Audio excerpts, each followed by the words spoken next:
नमस्कार दर्शक बंधु आपण को आम चैनल को स्वागत। आजिर भिडटी समस्त बिच्छा राशि व्यक्ति विशेषों बहुत गुरुत्वपूर्ण रही। से आपणकर जदि बिच्छा राशि होता है तेबे यह भिडटी को निश्चित भाव थरे मात्र शेष पर्यंत देखंतु एवं निजर व्यस्त बहुल समय मध्यरु मात्र 10 मिनिट समय आपण निज पाई दियंतु एवं जानतु एही 24 तारीख पर ठारू हेबाकु थिबा एही विराट परिवर्तनर भविष्यवाणी विषय देखंतु दर्शक बंधु एही अगस्ट मास 24 तारीख पर ठारू आपणक राशि रे हेबो तीनोटी बड़ परिवर्तन। प्रथम है बुध हेउछंती बकरी मार्गी, द्वितीयटी सूर्य करुछंती राशि परिवर्तन, तृतीय शुक्र करुछंती राशि परिवर्तन एवं चतुर्थटी हेउछि बुधंकर 2 थर बा द्वितीय थर करुछंती राशि परिवर्तन, जहा फल रे आपणक जीवन रे निश्चित भाव रे ही अगस्ट मास 24 तारीख पर ठारू बड़ घटना घटिबा। सेथिपाई आपण आम सह भिडियोर शेष पर्यंत जोड़ी होई रुहंतु एवं जानतु एही तारीख गुड़िकरे आपणक जीवन रे शुभ परिवर्तन हेबो ना अशुभ परिवर्तन हेबो, ता सहित जानतु आपणकर केउ क्षेत्रटी प्रभावित हेबो। आपणकर स्वास्थ्य ना शिक्षा ना प्रेम संपर्क ना वैवाहिक जीवन ना पारिवारिक संपर्क ना आपणक क्यारियर ना व्यापार वाणिज्य। सेथिपाई आपण भिडियोटी शेष पर्यंत देखिले निश्चित भावरे जानिबे केउ क्षेत्र रे शुभ परिवर्तन हेबो एवं केउ क्षेत्र उपरे आपणको विशेष भावरे ध्यान देबाकू पड़िबो, सतर्क रहिबाकू पड़िबो। एबे चलंतु कार्यक्रमटी को आगकू बढ़ाइबा, किंतु भिडियोटी आरंभ करने पूर्वरु जदि आपणकर भी बिच्छा राशि होता है एवं आपण भी ईश्वर को आंतरिक भक्ति एवं विश्वास करती तेबे भिडियोटी को लाइक करंतु एवं कमेंट बॉक्स रे जय जगन्नाथ जय माँ लक्ष्मी अवश्य लिखि दियंतु। ता सहित आपणक मनरे जहाँ भी प्रश्न रही जहाँ भी द्वंद्व रही आपण कमेंट बॉक्स रे लिखि जणातु। आमे आपणक प्रश्नर उत्तर देबा पाई यथा संभव प्रयास करिबु। देखंतु विलंब हेले मध्य आपणक प्रश्नर आमे निश्चित उत्तर देबु। ता सहित दर्शक बंधु आम सह जोगाजोग करिबा पाई भिडियोर मध्य भागरे एक व्हाट्सएप नंबर टिए दिया जाइछि, जो नंबर साहाय्य आपण आम सह जोगाजोग करी निजर नूतन कुंडली प्रस्तुत करिपारिबे, कुंडली विश्लेषण कराई पारिबे किंबा आपणकर प्रेम संपर्क विवाह चाकरी व्यवसाय शिक्षा स्वास्थ्य को नहीं किछि समस्या रही ताहार सहजरे समाधान करिपारिबे। सेथिपाई आम सह शेष पर्यंत जोड़ी होई रुहंतु, व्हाट्सएप नंबर माध्यम आम सह जोगाजोग करंतु। एबे आसंतु कार्यक्रमटी को आगकू बढ़ाइबा एवं जानिबा एही 24 तारीख पर ठारू आपणकर केउ क्षेत्र गुड़िकरे किभଳି परिवर्तन हेबाकू जाउछि, किंतु ता पूर्वरु जानिबा आपणक बिच्छा राशि रे नवग्रहंकर स्थितिटी किभଳି रहिछि। देखंतु आपणकर चतुर्थ गृह रे राहु, पंचम गृह रे शनि, अष्टम गृह रे गुरु, नवम गृह रे शुक्र एवं बुध, दशम गृह रे केतु एवं सूर्य, एकादश गृह रे मंगल विराजमान करिछंती, जहा फल रे सेही गृह गुड़िकरे सेमानंकर प्रभाव अधिक रहिबो।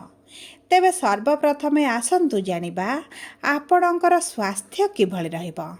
आपणकर स्वास्थ्य रे शुभ परिवर्तन हेबो ना किछि अशुभ प्रभाव पड़िबा पई जाउछि। देखंतु स्वास्थ्य कुंडलीर प्रथम गृहरु जड़ा पड़े एवं आपणकर राशिर स्वामी मंगल मध्य आपणकर एकादश गृह रे बा तृतीय त्रिकोण रे विराजमान होइछंती, जहा फल रे आपणकर स्वास्थ्य रे कोनोसी विशेष समस्या आपण देखिबे नाही।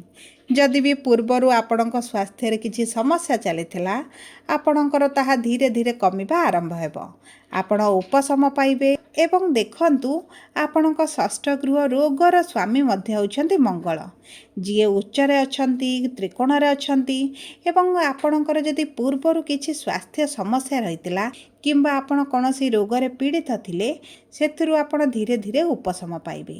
ତା ସହିତ ଆପଣଙ୍କର ରୋଗ ପ୍ରତିରୋଧକ ଶକ୍ତିରେ ମଧ୍ୟ ବୃଦ୍ଧି ଘଟିବ।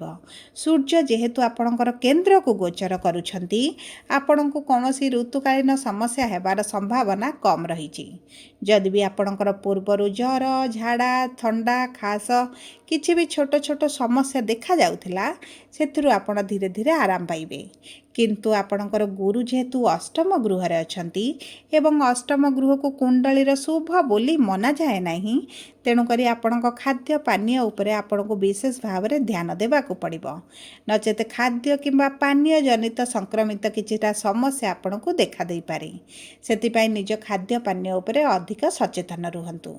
ଯଦି ଆମେ ଦେଖିବା ଆପଣଙ୍କର ଶିକ୍ଷା କ୍ଷେତ୍ରକୁ, ତେବେ ଶିକ୍ଷାର ଗୃହରେ ବା ପଞ୍ଚମ ଗୃହରେ ଶନି ବିରାଜମାନ ହୋଇଛନ୍ତି ଏବଂ ବକ୍ରି ସ୍ଥିତିରେ ଅଛନ୍ତି, ଯାହାଫଳରେ ଆପଣଙ୍କ ଶିକ୍ଷା କ୍ଷେତ୍ରରେ ଆପଣ ସମସ୍ୟା ନିଶ୍ଚିତ ଭାବରେ ଦେଖୁଥିବେ।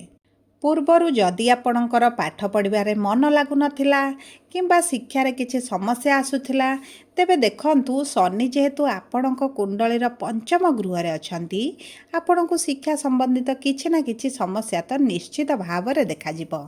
କିନ୍ତୁ ଦେଖନ୍ତୁ, ଯଦି ଆପଣଙ୍କ କୁଣ୍ଡଳୀରେ ଶନି ଉଚ୍ଚ ଅଛନ୍ତି, ମିତ୍ର ରାଶିରେ ଅଛନ୍ତି, ମିତ୍ର ଗୃହରେ ଅଛନ୍ତି, ତେବେ ଆପଣଙ୍କ ଶିକ୍ଷା କ୍ଷେତ୍ରରେ ଏହି 2.5 ବର୍ଷ ମଧ୍ୟରେ ବହୁତ ଅଧିକ ଶୁଭ ଫଳ ପ୍ରଦାନ କରିବେ। କିନ୍ତୁ ଯଦି ଆପଣଙ୍କ କୁଣ୍ଡଳୀରେ ଶନି ଖରାପ ସ୍ଥିତିରେ ଥିବେ, ତେବେ ଦେଖନ୍ତୁ ଶିକ୍ଷା ସମ୍ବନ୍ଧିତ ସମସ୍ୟା ଆପଣ ବହୁତ ଗୁଡ଼ିଏ ଦେଖିବେ।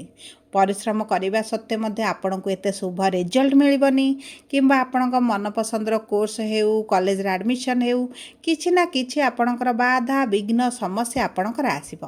ସେଥିପାଇଁ କୁଣ୍ଡଳୀରେ ଶନିଙ୍କର ସ୍ଥିତିକୁ ଆଗେ ଗଣନା କରନ୍ତୁ, ବିଶ୍ଳେଷଣ କରାନ୍ତୁ। ଯଦି ବି ପୀଡ଼ିତ ଅଛନ୍ତି, କିଛିଟା ଉପାୟ କରି ଶନିଙ୍କଠାରୁ ଆପଣ ଶୁଭ ଫଳ ପ୍ରାପ୍ତି କରନ୍ତୁ।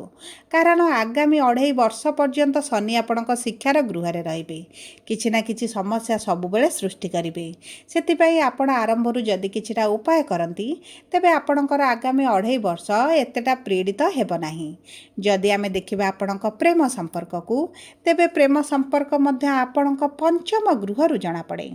ଦେଖନ୍ତୁ, ଆପଣଙ୍କ ପ୍ରେମ ସମ୍ପର୍କରେ ଆପଣଙ୍କୁ ଲାଗିପାରେ କି ଆପଣଙ୍କ ସାଥୀ ସମୟ ଦେଉନାହାନ୍ତି, କିଛି ନା କିଛି ମନରେ ଦ୍ୱନ୍ଦ୍ୱ କିମ୍ବା କୌଣସି ନା କୌଣସି ଆପଣଙ୍କର ଚିନ୍ତାଧାରା, ନକାରାତ୍ମକ ଚିନ୍ତାଧାରା ମନ ଭିତରକୁ ଆସିପାରେ। ସେଥିପାଇଁ ଚେଷ୍ଟା କରନ୍ତୁ କୌଣସି ସଠିକ୍ ପ୍ରମାଣ ନ ପାଇ, କୌଣସି ବି ସଠିକ୍ ତଥ୍ୟ ନ ଜାଣି ଆପଣଙ୍କ ସମ୍ପର୍କ ଉପରେ କୌଣସି ନକାରାତ୍ମକ ପ୍ରଭାବ ନ ପକାଇବା ପାଇଁ ଆପଣଙ୍କ ବାଣୀକୁ ଟିକେ ଆପଣଙ୍କୁ ନିୟନ୍ତ୍ରଣ କରିବାକୁ ପଡ଼ିବ। କାରଣ ଆପଣଙ୍କ ବାଣୀ ହିଁ ଆପଣଙ୍କର ସମ୍ପର୍କକୁ ଖରାପ କରିପାରେ କିମ୍ବା ଭଲ କରିପାରେ। ସେଥିପାଇଁ ଆପଣ ଆପଣଙ୍କ ସମ୍ପର୍କକୁ ନେଇ ଟିକେ ଅଧିକ ସଚେତନ ରହିବାକୁ ପଡ଼ିବ, ସଜାଗ ରହିବାକୁ ପଡ଼ିବ। ତା ସହିତ ଯଦି ଆମେ ଦେଖିବା ଆପଣଙ୍କର ବିବାହର ଯୋଗକୁ, ତେବେ ବିବାହର ଯୋଗ ଆପଣଙ୍କର ସପ୍ତମ ଗୃହରୁ ଜଣାପଡ଼େ ଏବଂ ସପ୍ତମ ଗୃହର ସ୍ୱାମୀ ହେଉଛନ୍ତି ଶୁକ୍ର, ଯିଏ ଆପଣଙ୍କର ଅଷ୍ଟମ ଗୃହରୁ ଭାଗ୍ୟର ଗୃହକୁ ଗୋଚର କରୁଛନ୍ତି। ଦେଖନ୍ତୁ, ବିବାହ ପାଇଁ ବହୁତ ଭଲ ଯୋଗ ବନୁଛି, କାରଣ ଆପଣଙ୍କର ସପ୍ତମାଧିପତି ଭାଗ୍ୟର ଗୃହରେ ବିରାଜମାନ କରିବେ ଏବଂ ଆପଣଙ୍କ ରାଶିକୁ ଦୃଷ୍ଟି ଦେବେ। ତେଣୁକରି ଯେଉଁ ବିଛା ରାଶିର ବ୍ୟକ୍ତିମାନେ ବିବାହର ଯୋଜନାରେ ରହିଛନ୍ତି ଏବଂ ଆପଣଙ୍କର ବିବାହର ପ୍ଲାନିଂ ଅଛି, ତେବେ ଏହି ସମୟ ମଧ୍ୟରେ ଆପଣଙ୍କର ବିବାହ ଠିକ୍ ହୋଇପାରେ କିମ୍ବା ବିବାହ ହୋଇପାରେ। ଯଦି ବି ଆପଣଙ୍କର ଏହି ଶୁଭ ସଂଯୋଗ ପରେ ମଧ୍ୟ ବିବାହ ପ୍ରସ୍ତାବ ଆସୁନି, ବିବାହରେ ବିଳମ୍ବ ହେଲାଣି, ବିବାହ ହଠାତ୍ ଭାଙ୍ଗି ଯାଉଛି କିମ୍ବା କୌଣସି କାରଣବଶତଃ ବିବାହରେ ଆପଣ ସମସ୍ୟା ଦେଖୁଛନ୍ତି, ତେବେ ଆପଣଙ୍କ କୁଣ୍ଡଳୀରେ ଗୁରୁ ନିଶ୍ଚିତ ଭାବରେ ପୀଡ଼ିତ ଥିବେ। ସେଥିପାଇଁ କୁଣ୍ଡଳୀକୁ ବିଶ୍ଳେଷଣ କରାନ୍ତୁ, ଜାଣନ୍ତୁ ଗୁରୁଙ୍କର ସ୍ଥିତି କିଭଳି ଅଛି। ଯଦି ବି କିଛି ଖରାପ ସ୍ଥିତିରେ ଅଛନ୍ତି, ତେବେ ସହଜ ଉପାୟ କରନ୍ତୁ, ପ୍ରତିକାର କରନ୍ତୁ, ଗୁରୁଙ୍କଠାରୁ ଶୁଭ ଫଳ ପାଆନ୍ତୁ ଏବଂ ନିଜର ଗୃହରେ ମାଙ୍ଗଳିକ କାର୍ଯ୍ୟକ୍ରମ ମଧ୍ୟ ଅନୁଷ୍ଠିତ କରନ୍ତୁ। ଯଦି ଆମେ ଆପଣଙ୍କ ବୈବାହିକ ସମ୍ପର୍କକୁ ଦେଖିବା, ତେବେ ବୈବାହିକ ସମ୍ପର୍କ ଆପଣଙ୍କର ବହୁତ ଭଲ ରହିବ। ପତି ପତ୍ନୀଙ୍କ ମଧ୍ୟରେ ମଧୁରତା ବଢ଼ିବ। ପୂର୍ବରୁ ଯଦି କିଛି ସମସ୍ୟା ଥିଲା, ତାହା ଦୂର ହୋଇଯିବ। ଆପଣଙ୍କର ସାଥୀଙ୍କ ସ୍ୱାସ୍ଥ୍ୟରେ ମଧ୍ୟ ଧୀରେ ଧୀରେ ଉନ୍ନତି ଆସିବ। ଆପଣ କୌଣସି ଏକ ସ୍ଥାନକୁ ବୁଲିବାକୁ ଯାଇପାରନ୍ତି କିମ୍ବା ମନୋରଞ୍ଜନ କାର୍ଯ୍ୟକ୍ରମରେ ଯୋଗ ଦେଇପାରନ୍ତି, କିମ୍ବା ଦେଖନ୍ତୁ ଆପଣଙ୍କ ସାଥୀଙ୍କ ଠାରୁ କିଛି ଉପହାର ମଧ୍ୟ ଆପଣଙ୍କୁ ପ୍ରାପ୍ତି ହୋଇପାରେ। ତା ସହିତ ଆପଣଙ୍କ ସମ୍ପର୍କରେ ପ୍ରେମ ରୋମାନ୍ସର ବୃଦ୍ଧି ଘଟିବ। ଉଭୟଙ୍କ ମଧ୍ୟରେ ବୁଝାମଣା ମଧ୍ୟ ବଢ଼ିଯିବ।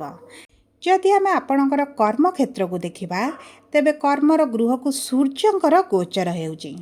ଏହି ସମୟ ମଧ୍ୟରେ ଯଦି ଆପଣ ସରକାରୀ ଚାକିରି ପାଇଁ ଯୋଜନା କରୁଛନ୍ତି, ଇଣ୍ଟରଭ୍ୟୁ ଦେଉଛନ୍ତି, ଏଣ୍ଟ୍ରାନ୍ସ ଦେଉଛନ୍ତି, ପରୀକ୍ଷା ଦେଉଛନ୍ତି, ତେବେ ଆପଣଙ୍କର ସରକାରୀ ଚାକିରି ହେବାର ବହୁତ ଅଧିକ ସମ୍ଭାବନା ଅଛି। କାରଣ ଆପଣଙ୍କର ସୂର୍ଯ୍ୟ ଯେହେତୁ ଦଶମ ଗୃହରେ ରହିବେ, ଆପଣଙ୍କର ସରକାର ରିଲେଟେଡ୍ ଯେକୌଣସି କାର୍ଯ୍ୟ ରହିବ, ଯାହା ବି ଆପଣ ପରୀକ୍ଷା ଦେବେ କିମ୍ବା ଯେକୌଣସି ବାହାର କାର୍ଯ୍ୟ ଯଦି ଅଛି ଆପଣଙ୍କର ତାହା ସମ୍ପୂର୍ଣ୍ଣ ହୋଇଯିବ। ତା ସହିତ ଦେଖନ୍ତୁ କର୍ମକ୍ଷେତ୍ରରେ ଆପଣଙ୍କ ମାନ ସମ୍ମାନ ବୃଦ୍ଧି ହେବ। ଆପଣଙ୍କର କାର୍ଯ୍ୟ କରିବାର ଶୈଳୀକୁ ମଧ୍ୟ ପ୍ରଶଂସିତ କରାଯିବ। ଉଚ୍ଚସ୍ତରର ବ୍ୟକ୍ତିଙ୍କ ସହିତ ଆପଣଙ୍କର ସମ୍ପର୍କ ବଢ଼ିବ, ଯାହାଫଳରେ ଆପଣଙ୍କର ପ୍ରମୋସନ୍ ହୋଇପାରେ। କର୍ମକ୍ଷେତ୍ରରେ ଆପଣଙ୍କ ଶତ୍ରୁମାନେ କ୍ଷୟ ଯିବେ ଏବଂ ଆପଣଙ୍କୁ ମିତ୍ରତା କରିବା ପାଇଁ ମଧ୍ୟ ଆଗ୍ରହ ପ୍ରକାଶ କରିବେ। ଯଦି ଆମେ ଦେଖିବା ଆପଣଙ୍କର ବ୍ୟବସାୟକୁ, ତେବେ ବ୍ୟବସାୟ ମଧ୍ୟ ବହୁତ ଭଲ ରହିବ। କାରଣ ଭାଗ୍ୟର ଗୃହରେ ବୁଧ ବକ୍ରିରୁ ହେଉଛନ୍ତି ମାର୍ଗୀ, ଯାହାଫଳରେ ବ୍ୟବସାୟ ପାଇଁ ବହୁତ ଭଲ ସମୟ ରହିଛି। ଏହି ସମୟ ମଧ୍ୟରେ ଯଦି ଆପଣଙ୍କର ବ୍ୟବସାୟରେ ମାନ୍ଦା ପରିସ୍ଥିତି ପୂର୍ବରୁ ଚାଲୁଥିଲା, ତେବେ ଧୀରେ ଧୀରେ ସୁଧୁରିଯିବ। ଏବଂ ଶୁକ୍ର ଯେହେତୁ ଆପଣଙ୍କର ଭାଗ୍ୟର ଗୃହକୁ ଆସୁଛନ୍ତି, ନିଶ୍ଚିତ ଭାବରେ ଆପଣଙ୍କର ଲାଭ ବୃଦ୍ଧି ହେବ। ଆପଣଙ୍କର ଯଦି ଧାରେ କରଜ ଲୋନ୍ ବ୍ୟବସାୟକୁ ନେଇ କିଛି ରହିଥିଲା, ତାହା ମଧ୍ୟ ଆପଣ ପଇଠ କରିଦେବେ। ତେଣୁକରି ଦେଖନ୍ତୁ ଏହି 24 ତାରିଖ ପରଠାରୁ ଆପଣଙ୍କର ବହୁତ ଭଲ ସମୟ ଆସୁଛି। କିନ୍ତୁ ଆପଣଙ୍କର ଶିକ୍ଷା କ୍ଷେତ୍ରରେ ପ୍ରେମ ସମ୍ପର୍କରେ ଯେଉଁ ସବୁ ଅଶୁଭତ୍ୱ ଅଛି, ତାହାକୁ ଦୂର କରିବା ପାଇଁ ଆପଣ ପ୍ରତିଦିନ ମଙ୍ଗଳଙ୍କର ବୀଜ ମନ୍ତ୍ର ଜପ କରନ୍ତୁ। ତା ସହିତ ହନୁମାନ ଚାଳିସା ପାଠ କରନ୍ତୁ। ମାଙ୍କଡ଼ମାନଙ୍କୁ କିଛି ଖାଦ୍ୟ ଦିଅନ୍ତୁ।